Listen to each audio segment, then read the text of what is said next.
Hello, welcome back to another episode of I, Captain of My Ship. Today, I like to talk about the 4 steps for children which they take when they're going through a grieving process after you've told them that you will have a divorce.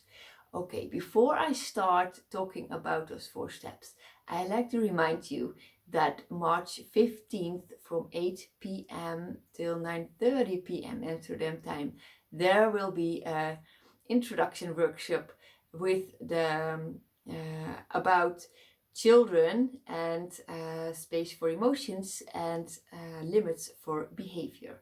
So if you'd like to know more about it, look below at the description and send an email to info@icaptainofmyship.com. Okay, that's it for now. And I like to go on, because what happens after you've told your children that you will have this divorce? Well, you can look at it as an open wound. It really hurts children because probably they were not expecting it. Maybe they were, but maybe they were not. It's always different per situation, of course, but it's like an open wound and it needs care and attention. And after it is healed, this wound, it will still hurt when you touch the scar, but it will pass faster um, than when the wound was still open.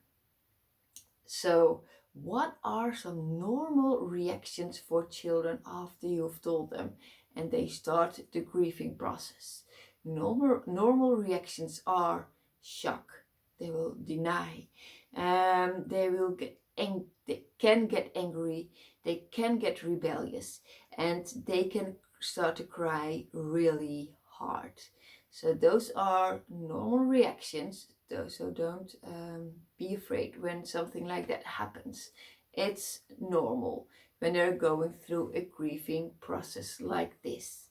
Okay, well, what are the steps that they will go through so you can recognize it in which step they are, and I will also tell you what you can do as a parent to help your child during those steps that it will take. And it is possible that it will go from step 1 till step 2 and 3 and 4, but it can also go from 1 till 4 till 2 till 4 till 3 till 1, so it can also bounce back and forward, but it will in the end get better and will always end at step number 4. What is the most common thing that will happen with a child? Normally they will take these following steps, and they are normal to take. The first step, in this episode I like to discuss the first 2 steps, and in the other episode I will discuss the 3rd and 4th step in this grieving process. Okay, the first step is the children will start to recognize it is irreversible. Yes, they will start to see that it's really true. It's really happening. My parents are really not coming together anymore. It's really over. This divorce is really going to happen. How can you help your child get into this phase and get through this the best way possible? How can you support your child in this first step? Well, communication is key.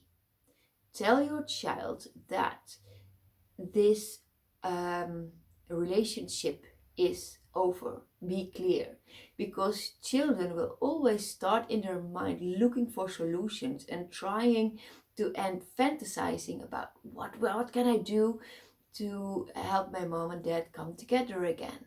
So if you want to help your child stop fantasizing, be clear, and not just once, but tell it more often. You have a good mom or dad, but we will live in separate houses and we will have this divorce.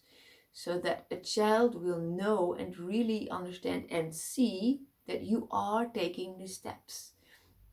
Because of course it's not only talking about it, but also the result. What steps are you taking? And communicate about this clear.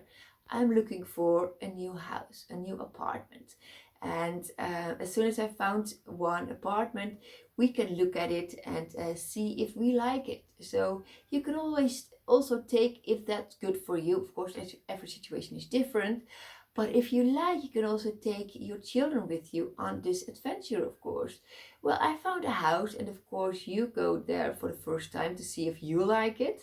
And when you think, it's a nice house, nice apartment, you can, if possible, take your children on a second tour and see what do you think of it. So take your children on this adventure, and so this way they will know that it's really happening, and they will stop fantasizing about you coming together again. So this is how you can help your child in the first step. The second step is they will start to recognize and placing feelings. So the emotions can be there, and it's okay to feel them. So as you can probably understand, this phase is important for children, that it's okay to feel fear, to feel anxious, to feel angry, but of course, always within the boundaries. The boundaries are you don't hurt yourself, you don't hurt someone else, and the surroundings stay intact. So don't throw away things, don't break things. So those are the rules, of course, I think are good to keep. But when how you can help your child with this is when you see that your child is full of fear about what's going to happen now, be clear about the steps that you are taking, and talk about your feelings, and tell your child that I feel a little bit sad now, but I will go outside and talk with a friend, or I will go to a therapist. Tell your children that you look after yourself. This is important for children because children want you to be happy. So if you don't look after yourself, your children will try to look after yourself, and that's never their responsibility. It's been your choice to have this divorce with the father or mother of the children, or it happened. Whatever is the case in your situation, it is a fact that it's something between the both parents, and children need to know that you can look after yourself. So this is very important. It's okay to show them your emotions, but also show them that you can look after yourself. I remember when I was going through my divorce, of course I was going through all my emotions and depression and angry and everything. It was an awful roller coaster. But I would go outside and I would start talking with my advocate, with my friends, with family, with everyone I trusted. And it was just a small group. I'm not the person who likes to talk about it with the whole neighborhood. For me personally, it was not necessary. So I could just keep it close to a few people, and I knew that I could always knock on their door or call them, so that I could look after myself in this way. So I could always talk and have someone, I could go to. So those are 2 steps, and it's getting longer, so that's why I split it up. The last 2 steps I will talk about in the next episode. Okay, that's it for today. I hope you liked it. If you liked it, thumbs up, and see you in the next episode. Bye bye.